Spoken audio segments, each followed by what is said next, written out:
வெண்பருத்தி நூலெடுத்து வாய் வெடிச்ச பூவெடுத்து நான் அணிஞ்சிட தொடுத்து வச்ச நடினமான மாலை இது.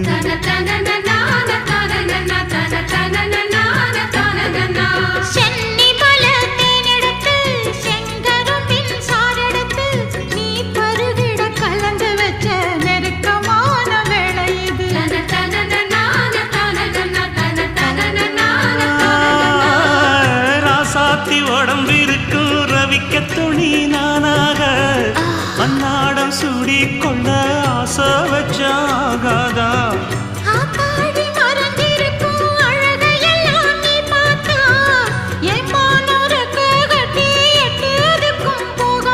அடிச்சீனி சக்கரையே எட்டி நீயும் நிக்கிறியே நான் ஏங்கி ஏங்கி பார்க்கிறப்போ ராங்கி பண்ணுறியே.